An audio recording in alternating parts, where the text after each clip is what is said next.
Muy buenos días. En nuestra clase anterior introdujimos la Agenda de Mujeres, Paz y Seguridad, MPS, como el marco conceptual esencial para la reforma del sector de seguridad en contextos de crisis. Desglosamos sus pilares, participación, protección y prevención, y entendimos que la seguridad de las mujeres no es un tema secundario, es un indicador de la salud de toda la sociedad y un requisito de eficacia. Hoy vamos a hacer esto totalmente práctico y detallado. La pregunta es, si ustedes son los nuevos directores de seguridad ciudadana en un municipio ecuatoriano, ¿cómo se aseguran paso a paso de que su plan de seguridad no sea ciego al género, sino que integre activamente los principios de la Agenda MPS? Lo hacemos con el instrumento que les he proporcionado, la lista de verificación para integrar la perspectiva de género en la planificación de la seguridad local. Esta plantilla es una auditoría de gestión que nos permite evaluar si nuestro plan es solo un documento bien intencionado o si realmente está diseñado para transformar las desigualdades. Vamos a analizar los pilares de la Agenda MPS a través de preguntas de gestión que deben ser respondidas con acciones concretas, desglosando la complejidad de la implementación en nuestro contexto. Comenzamos con el pilar de participación. Este pilar evalúa si el proceso de diseño de la política es democrático e inclusivo. La pregunta de verificación es: ¿se ha consultado a organizaciones de mujeres y a lideresas comunitarias en el diagnóstico del problema y en el diseño de la estrategia? El error común es convocar solo a los líderes barriales, que son hombres. La acción concreta sugerida es realizar grupos focales exclusivos con mujeres. Esto es vital. Usted no puede esperar que una mujer hable con libertad sobre la violencia intrafamiliar o el acoso en su hogar o en la calle si su esposo o el líder barrial están presentes. Necesita crear un espacio seguro. Además, se debe incluir representantes de organizaciones de mujeres en los comités de seguridad ciudadana, dándoles voz real en la toma de decisiones, no solo un espacio de oyentes. La participación va más allá de los números, es capacidad de influencia. La segunda pregunta bajo este pilar es: ¿la estrategia promueve la participación activa de mujeres en su implementación? Debemos establecer metas para el reclutamiento de mujeres en roles de seguridad, por ejemplo, en la policía comunitaria o en los equipos de mediación vecinal del municipio.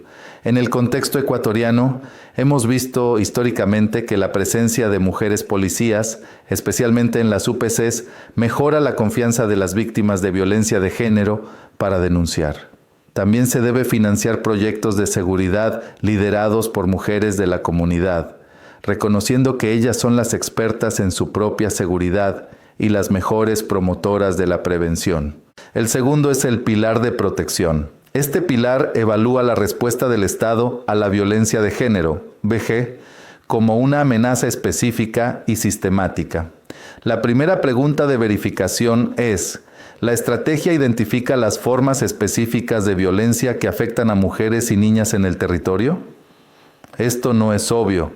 Requiere mapear zonas de alto riesgo para la VSG, violencia sexual y de género, y analizar los datos de denuncias con una lupa, buscando patrones de acoso en el transporte público o violencia en el hogar. La segunda pregunta es: ¿se incluyen protocolos y recursos específicos para la atención a víctimas de VG?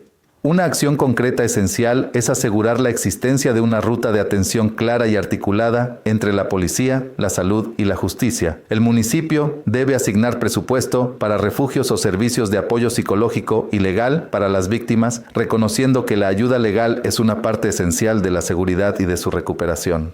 El tercer punto es la capacitación especializada.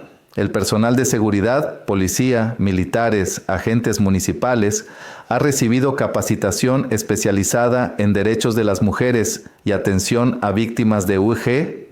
En lugar de talleres esporádicos, se deben implementar programas de capacitación obligatorios y continuos que rompan con los estereotipos internos y la revictimización en el momento de la denuncia.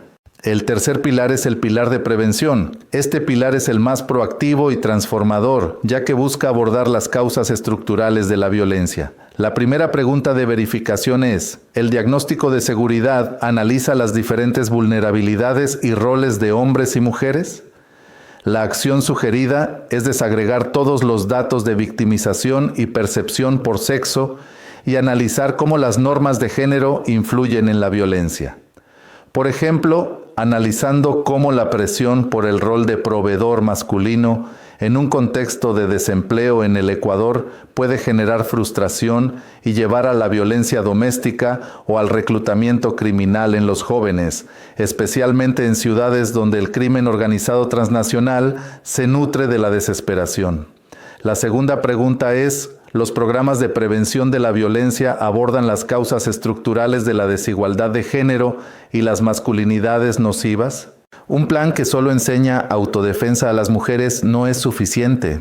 Debe incluir módulos sobre masculinidades no violentas en programas para jóvenes y campañas de comunicación que desafíen los estereotipos de género en toda la comunidad, involucrando a los hombres como agentes de cambio positivo. Esta es la única manera de quitarle a la banda criminal ese atractivo de identidad violenta. Finalmente, el cuarto componente de la auditoría es recursos. Esta es la prueba de fuego de todo buen plan, ya que el dinero es la materialización de la voluntad política, como vimos en la unidad 3 sobre presupuesto por resultados. La pregunta de verificación es: ¿el presupuesto de la estrategia asigna fondos específicos y etiquetados para las iniciativas de género?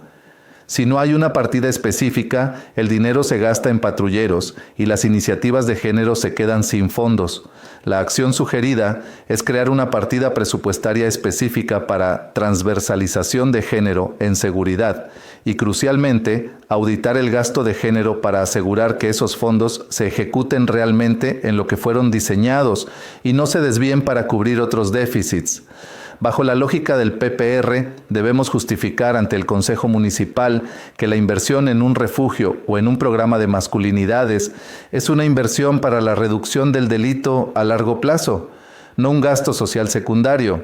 Quiero añadir, tomando estos últimos minutos, una reflexión sobre la supervivencia de estas políticas. En el Ecuador, la voluntad política es el factor más frágil.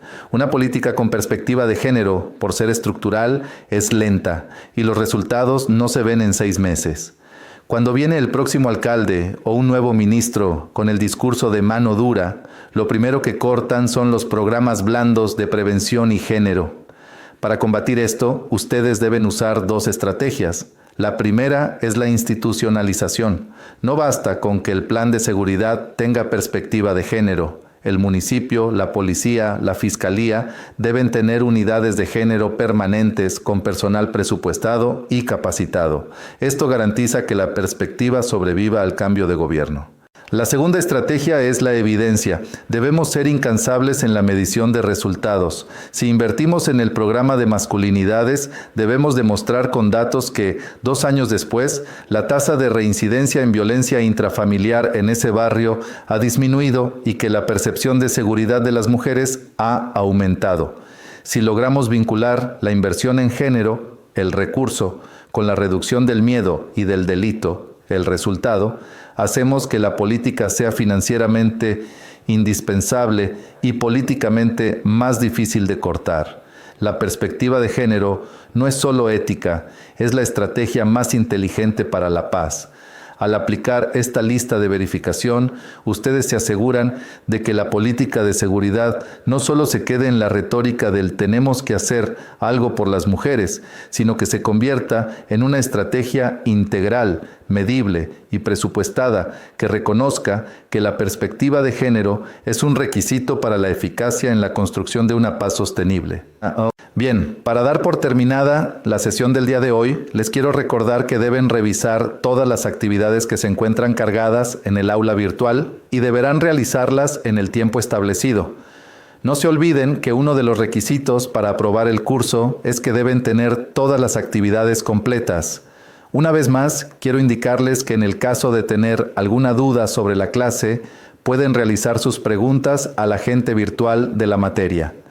El enlace que los llevará directamente a conversar con el agente se encuentra cargado en la plataforma virtual en el apartado de la información general del curso. Si luego de conversar con el agente virtual siguen teniendo dudas, pueden realizar sus preguntas en el grupo de WhatsApp de la asignatura. Allí los asistentes de cátedra les ayudarán respondiendo sus preguntas. Además de eso, ITESUT, Instituto Superior Tecnológico Universitario de Transporte.